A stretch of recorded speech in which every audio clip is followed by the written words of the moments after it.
काल राष्ट्रवादी काँग्रेस पार्टी आणि भारतीय जनता पार्टी यांच्या युतीने एक संयुक्त प्रेस कॉन्फरन्स आयोजित करून एकत्र असल्याची घोषणा आणि काही उमेदवारांच्या घोषणा काल सायंकाळी आम्ही केल्या आणि त्याच अनुषंगाने उद्या तळेगाव स्टेशन परिसरातील आणि गाव परिसरातील सगळे उमेदवार जे जाहीर केलेले आहेत ते एकत्रपणाने फॉर्म भरणारे आहेत। उद्या सकाळी 10 वाजता तळेगाव स्टेशनचं ग्रामदैवत असणाऱ्या श्री हनुमान मंदिरामध्ये प्रभाग क्रमांक 1 ते प्रभाग क्रमांक 8 यामध्ये जे उमेदवार झालेले आहेत या सगळ्या उमेदवारांनी श्री हनुमान मंदिरामध्ये सकाळी 10 वाजता उपस्थित राहावं असं आवाहन मी आपल्या समोर या निमित्ताने करतो।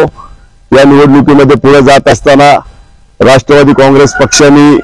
17 पैकी 14 उमेदवार काल 5 केले आणि त्याच्या अगोदर 9 असे 14 उमेदवार जाहीर केलेले होते आणि आज 7, 8, 9 या उमेदवारापैकी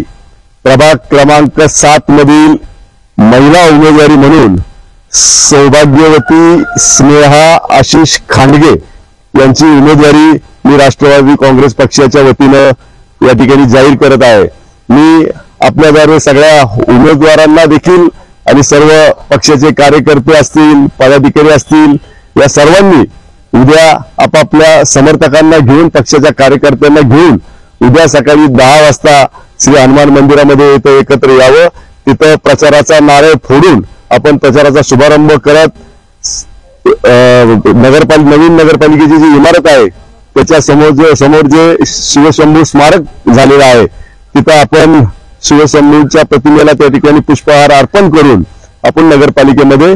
फॉर्म भरणार आहोत। जसं तळेगाव स्टेशनमध्ये श्री हनुमान मंदिरामध्ये आपण एकत्र येणार आहोत तसंच गाव भागातले सर्व उमेदवार सकाळी 10 वाजता गाव भागातील आणि तळेगाव शहराचा आपलं ग्रामदैवत असणाऱ्या श्री डोळसनाथ महाराज मंदिरामध्ये सगळेजण एकत्र येतील आणि ते देखील गाव भागातनं एकत्रपणाने नगरपालिकेच्या तिथं आपण सगळे एकत्र येऊ आणि एकत्रपणाने नगरपालिकेमध्ये जाऊन आपण सगळे उमेदवारांचे फॉर्म उद्या त्या ठिकाणी भरणार आहोत।